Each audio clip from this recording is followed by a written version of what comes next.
Bueno, lo prometido, la posibilidad de conversar con un periodista riguroso, un periodista de prestigio como es Seferino Reato, además escritor de libros que tienen muchísimo que ver con la historia de los años 70 y con la historia argentina de los últimos tiempos. Pero primero los saludo, le agradezco, muchísimas gracias por venir y muy buenas noches, Por Seferino. favor, buenísimas noches y gracias por invitarme.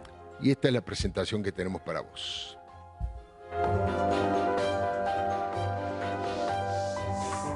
Esta es, ¿no? Sí.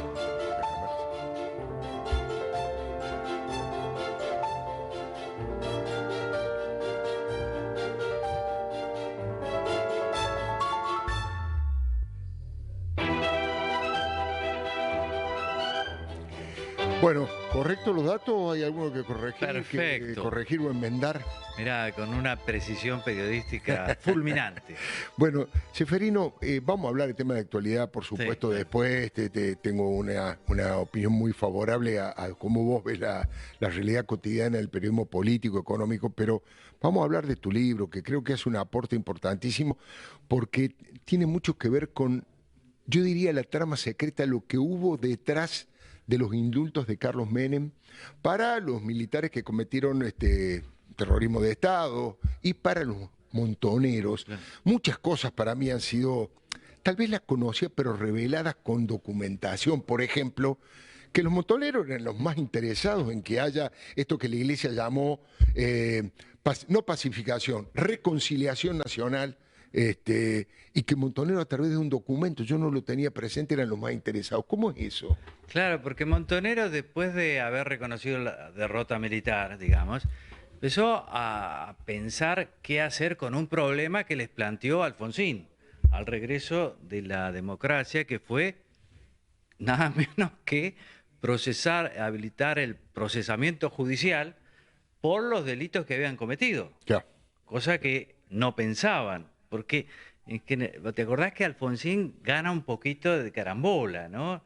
Ni los militares ni los guerrilleros pensaban que serían juzgados, y uno de los primeros decretos de Alfonsín es precisamente crear la CONADEP, habilitar los juicios a a las militares, juntas. pero también a guerrilleros. Exactamente. Y entonces, Creo que eso lo dignifica como presidente a lo largo de la historia, ¿no? y yo creo que sí, porque además podía no haberlo hecho, digo. Claro. No era que había una presión De hecho, juicios social. semejantes no se hicieron en ninguna parte del No, mundo. y Los además- coroneles griegos se acercaron, pero no tanto. Además tenía algo, una virtud, que era con las leyes que existían. Claro. Pero además con los jueces y fiscales que también existían. claro, O sea, no hubo tribunales ad hoc. Entonces lo hizo, y claro, para Montoneros y los guerrilleros en general, el problema era que sus líderes estaban siendo procesados, y en el caso de Montoneros, rápidamente, en un juicio muy rápido, Firmenich, el número uno, Claro. Mario Firmenich, fue condenado a muchísimos años, hasta el 2013 tenía para quedarse en la prisión, y estaba preso. Y muchos otros estaban procesados, tanto es así que la mayoría estaban prófugos. O sea, Bacanar Baja perdía, estaban en Uruguay, en Brasil y Uruguay. Entonces, Montonero lo que hace es un par de documentos muy, muy importantes, porque escribían mucho y demás, y llegan a una conclusión. En Argentina ha habido una guerra civil intermitente, y esto no se soluciona con juicios, sino que se soluciona con una autocrítica, un compromiso por la pacificación y una solución política, que podía ser una amnistía o un indulto. Convencen a Menem en el 88, aportan dinero para la campaña, sí, yo creo que sí, pero ellos, la fuente que yo tuve, digamos, de primera mano, que fue Mario Montoto, Sí. que hoy es un empresario destacadísimo, Sí, importantísimo. en aquel momento era no solo el padrino de una de las hijos de Firmenich, sino su apoderado y secretario, Sí, y el claro. que negoció con Menem los indultos. Él dice que no, pero él no estaba a cargo de eso, dice. Pero Claro. hay otras fuentes que dicen que sí. Sea como fuere, ellos optaron por Menem en la interna peronista. Sí, recuerdo. Está bien que Cafiero, que era el favorito, no les dio bolilla. Claro. Y Menem agarró todo lo que podía. Viste, estaba en una condición de inferioridad, pero además convencieron, ahí yo cuento cómo, de propiciar los indultos a unos y otros. Y son ellos, en realidad, los que estaban de acuerdo con los indultos, porque los militares, algunos, decían, no, ¿cómo indulto? El indulto no borra la pena, borra el castigo. Borra el Nosotros castigo. no hemos hecho nada malo. Claro, Necesitamos más bien una reivindicación. Caso de Videla, caso de Luciano Benjamín Menéndez. tremendo. Entonces los más duros, digamos, estaban en contra y Videla también. Querían un monumento, no un indulto. Querían un monumento, que era un problema para Menem. Por eso Menem demora mucho la solución y la divide en dos. Primero, concede el perdón presidencial a la mayoría. El 89 fue eso, ¿no? Sí, ya en el 89, en octubre. Y en diciembre del 90, a las 12 personas más difíciles de tragar. Porque, y esto es importante también, la mayoría de la gente estaba en contra. Claro, claro. Y él lo hace casi en soledad y muchos de su gobierno le dicen, no, mirá, el hermano me dice, yo estaba de acuerdo en el contenido, pero... ¿Quién, Eduardo? Menem, ¿Cuál de los hermanos? Eduardo Menem me dice, yo estaba de acuerdo en el contenido, pero no en el tiempo, teníamos tantos problemas. Yo le decía a Carlos, ¿cómo ahora? Bueno, si no lo hago ahora, no lo hago más. Pero él estaba convencido, a partir de su experiencia, de que él había estado preso, Claro. 5 años, que él tenía la autoridad para perdonar en nombre de todos y que además lo necesitaba para gobernar. Claro. Porque tenía un problema grave. ¿Te acordás que habían habido 3 levantamientos militares? Cara pintada que impactaron fuerte en el gobierno de Alfonsín. Claro, y los carapintadas, muchos estaban presos, pero en general controlaban áreas importantes del ejército. Seguro, seguro. Y Los hacía- mandos medios casi todos. Claro, y hacía poco que habíamos vuelto a la democracia, muy poco. Entonces había mucho miedo. Él creyó que era necesario calmar la interna militar.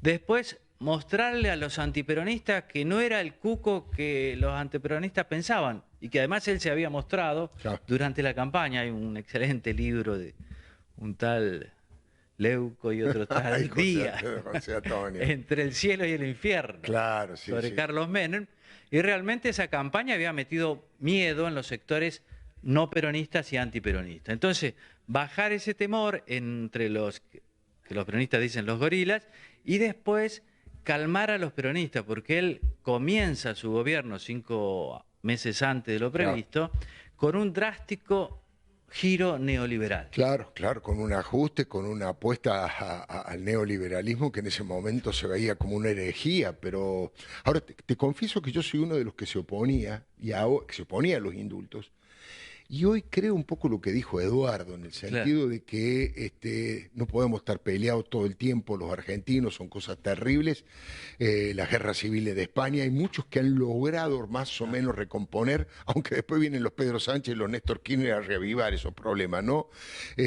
Tal vez no era el momento, tal vez no tuvo el timing necesario, pero el objetivo de tratar de lograr una cierta convivencia entre los argentinos, que además era uno de los elementos principales que fogoneaba la iglesia. De hecho, en tu libro vos contás que es clave una reunión de Carlos Menem con Monseñor Primatesta, en su momento, que eso es como que le da el último empujón a la propia iglesia, ¿no? Claro, Y a él. porque Primatesta asume, digamos, la representación de toda la iglesia. Y ahí Menem le pregunta, ¿y Cuarachino? Porque Cuarachino era importante, Claro. era el cardenal y además era el arzobispo de Buenos Aires, y era amigo de él, porque Claro. le caía muy simpático. No, Cuarachino soy yo, dice Primatesta. Primatesta dice una frase que, claro, ahora muchos se enojan con Primatesta, pero bueno, así es el manejo del poder. Dice, 2 van a chillar nada más. Y 2. los nombra, Novak y de Nevares. Claro. Pero no se le puede negar también un titulito en los diarios, ¿no? No. Digamos, a mí me gusta contar eso porque yo creo que la gente también tiene que ver cómo es que la política es esta negociación. Claro. Que no es ni buena ni mala, es así. Sí, seguro, por Y supuesto. creo que la gente también, me gusta que cada vez sea más también madura, en el sentido de que los contextos son decisivos en la política, ¿no? Sin duda. Sí. Uno puede estar de acuerdo con un montón de cosas, pero cuando llegás a la Casa Rosada, yo ahí muestro a un presidente que no sabe bien para dónde ir. Seguro. Mientras tanto disfruta. Bueno, sí, tiene esa personalidad, Claro. todo lo contrario de Cavallo. Cavallo le decía, vos disfrutás del poder, Carlos, yo lo padezco, decía Cavallo. Claro. No, él disfrutaba y además, qué sé yo, si la iglesia le decía, reconcíliese con su esposa, Claro. él se reconciliaba. Claro, de hecho estuvieron detrás de la reconciliación previa a las elecciones con Zulema Yoma, ¿no? Claro, y después Zulema le pedía todo, porque también Zulema creía que ella podía, y claro, ¿por qué no? La gente cree en uno mismo. Pero él no le podía dar lo que pedía la esposa, porque así como con Seinaldini. Y yo eso lo cuento bastante porque los Carapintadas, al principio, claro, era el hambre y las ganas de comer. Claro. Entre Seinaldini y los Carapintadas y Menem, una alianza total. Claro. Y Menem promete un montón de cosas. Y Seinaldín después se da cuenta que no le va a cumplir. Y yo ahí muestro también las cosas de cómo la política, claro, uno puede decir es la traición.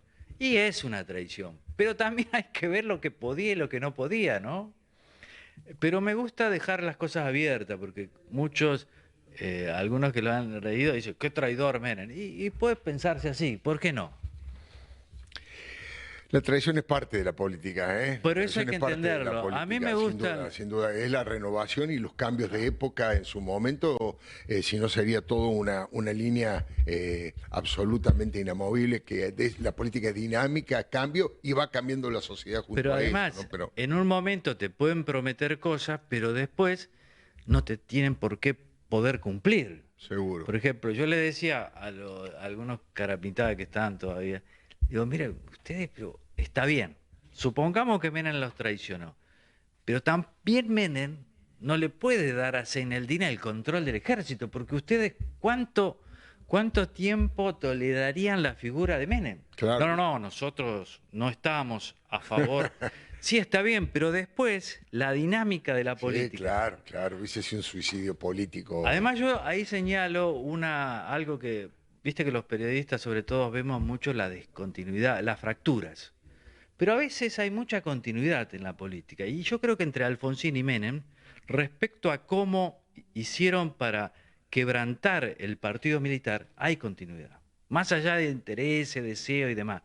Pero, por un lado, Alfonsín y por el otro lado, Menem, hicieron lo que lamentablemente para algunos pedían los tiempos. Que era lo que se podía también, porque es el arte de lo posible, no de lo imposible. Era el tiempo de la democracia de partidos. Y en la democracia de partidos, el ejército es una institución que tiene que obedecer a los mandos políticos puestos por la gente en el voto.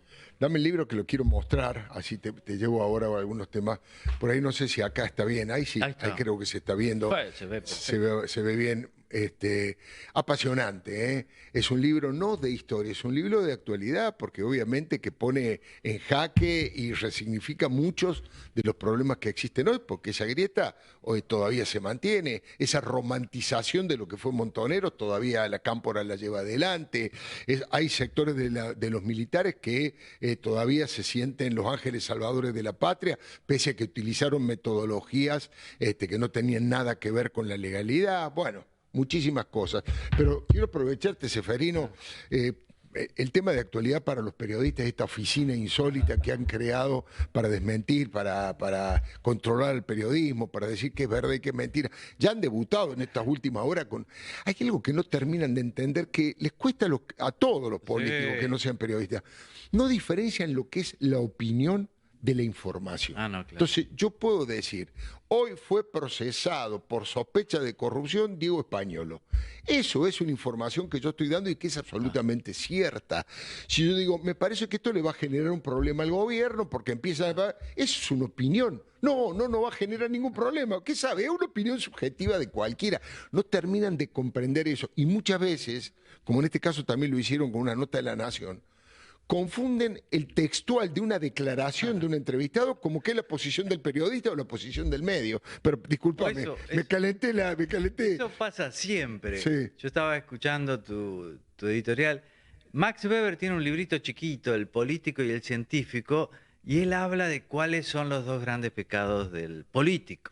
Uno, la borrachera del poder. Claro. Cuando el político deja de regirse por la responsabilidad del cargo, sería, no le puedo entregar a Seinaldín el mando del ejército, porque si no después me voltea a mí, y empieza a regirse por sus intereses personales, su ego, sus deseos, en fin. Y me parece que esto tiene mucho de borrachera del poder, porque Milei está atravesando su mejor momento. Ya. Enfrente no tiene nada, va a sacar probablemente y rápidamente la reforma laboral y muchas otras cosas que se proponga. Sin embargo, viste, se pega unos tiros en los pies que son notables y que me parece, incluso a sus bases, le provocan cierto malestar y cierta duda sobre la entereza del presidente. Claro. Digo, porque ser presidente es difícil, y más de un país como Argentina, ¿no? Con tantos problemas. Entonces, necesitamos una persona que ocupe la primera magistratura y que sea prácticamente intachable y entero. Impoluto y que tenga la energía, Claro, pero también la la energía. claro, sin lugar a dudas. Que esté bien puesto, digamos. Es el maneja el timón de este barco que anda más o menos. Y cuando suceden estas cosas, como esta oficina o como el episodio con el sable corvo de San Martín, Sí, también. ¿viste? Va a decir, pero ¿por qué nos vamos a dividir y pelear por estas cosas? Y ahí gastás energía en cosas que no tienen ningún valor. Esta oficina es un gasto inútil. Sí, por supuesto. Y para un libertario que es tan celoso del gasto público, yo creo que ¿cómo van a justificar eso? En primer lugar tendrían que decir cuánta gente trabaja ahí, cuánto gana y cuánto nos cuesta de nuestros impuestos. Después no sirve para nada. No, en absoluto, en absoluto. Escúchame, y hablando de esos errores no forzados, ¿de qué manera crees que impacta mucho en la credibilidad del INDEC todo lo que ha pasado? ¿O la gente está más interesada en la vida cotidiana y en lo que pase concretamente y no en los números? Las dos cosas. Lo que pasa es que el INDEC te impacta en algo que es el costo de vida, la inflación, Claro. que es uno de los grandes activos del gobierno. La inflación cayó, y eso es palpable, pero mucha gente piensa que no cayó tanto, como dice el gobierno. Claro. Entonces la gente que tiene esa sospecha, verdad o mentira, no lo sé, con esto del INDEC tiene un argumento. Dice, ¿vieron? No era tanto. Claro. Entonces me parece que hay que tener cuidado en eso. Después hoy, un 2, un 3% te impacta verdaderamente, ¿viste? Claro, Entonces sin hay que tener cuidado con el INDEC. Además el INDEC, digamos, había recuperado legitimidad. Con un esfuerzo tremendo de parte de Jorge Todesca primero y Marco Labaña después, ¿no? Además, tampoco era para tanto, era más del 3 que daba. No se sabe tampoco. No se sabe Hay algunas cuánto versiones daba. que daban menos, pero tenían miedo para el futuro, no para, Para el esta futuro, medida. bueno, pero ¿qué? Entonces uno piensa, ¿y qué esperan ustedes hacer en el futuro? Parece que se habilita el Claro. pensamiento, habrá un gran aumento de tarifa, no lo sé. Claro. Me parece que era, como vos decís, un tiro en el pie, no Sin tiene duda, ningún sin duda. sentido, ¿no? ¿Estarías de acuerdo con que baje? Dicen que también la tienen con posibilidad de aprobarlo, no a 13, sino a 14 la edad de la imputabilidad. Yo creo que el problema no es eso. Yo quiero ver una política detrás de esto, ¿viste? ¿Qué van a hacer? Porque se van a poblar las cárceles. ¿Dónde van a ir? ¿Qué tratamiento le van a dar? Delito de adulto, pena de adulto, en principio estoy de acuerdo, pero Claro. tengo miedo de que sea solo una frase. Claro, solamente una Que cosa. no sea eso, que sea solo una frase y que después se encuentren con que hay un montón de personas que van a cárceles que no existen, están hacinados y salen peores de lo que entran. Un gustazo realmente, Seferino. Vos es que ahora en un ratito vamos a entrevistar a otro periodista también prestigioso como es Pablo Sirven, No, sí, que ha claro. escrito, es una novela pero sobre hechos reales, sobre el asesinato que hizo el Ejército Revolucionario del Pueblo a quien era director de Fiat en aquel momento, Verdán Salustro. Y entre los libros a los cuales ha acudido, entre los muchos libros a los que ha acudido Pablo Sirven, obviamente está el tuyo, los 70, la década a la que siempre se vuelve esta cita. Mira, no estaba programado, fue una casualidad. Pablo es prestigioso y es generoso también. Seguro, así que ahora en instantes, después de este breve corte, vamos a hablar con Pablo Sirven, e insisto, esta novela de los tiempos de plomo en la Argentina, donde la guerrilla, los gobiernos militares también hacían gran parte de los desastres que todavía hoy seguimos pagando. Eso va a ser en instante. Gracias, Seferino, por venir. Gracias Que a andes vos muy por bien. invitarme. Ya venimos.